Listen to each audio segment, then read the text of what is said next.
विकास समाचारमध्ये आपले स्वागत। प्रादेशिक परिवहन अधिकारी अतुल आधे यांची पत्रकारांनी घेतली सदिच्छा भेट। उपप्रादेशिक परिवहन कार्यालय वसई सुरू होऊन जवळजवळ 14 वर्षे होऊन गेली।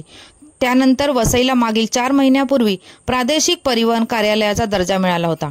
यावेळी उपप्रादेशिक परिवहन अधिकारी दशरथ वाघुळे हे प्रभारी प्रादेशिक परिवहन अधिकारी यांचा पदभार सांभाळत होते। नुकतीच त्यांची कार्यालयीन बदली सातारा येथे झाली। त्यांच्या जागेवर मूळचे नागपूरचे पिंपरी चिंचवड येथे उपप्रादेशिक परिवहन अधिकारी म्हणून जबाबदारी सांभाळणारे व प्रादेशिक परिवहन अधिकारी अशी पदोन्नती मिळालेले अतुल आधे यांनी 7 जून रोजी प्रादेशिक परिवहन कार्यालय वसईचा पदभार स्वीकारला।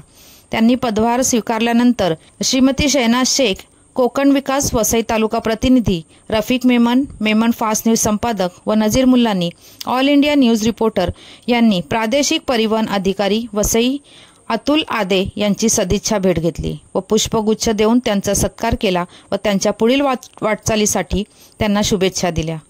वसई उपप्रादेशिक परिवहन कार्यालयाला प्रादेशिक परिवहन कार्यालयाचा दर्जा मिळाल्यानंतर प्रथमच प्रादेशिक परिवहन अधिकारी म्हणून अतुल आधे यांनी दिनांक 7 जून 2024 रोजी पदभार स्वीकारला।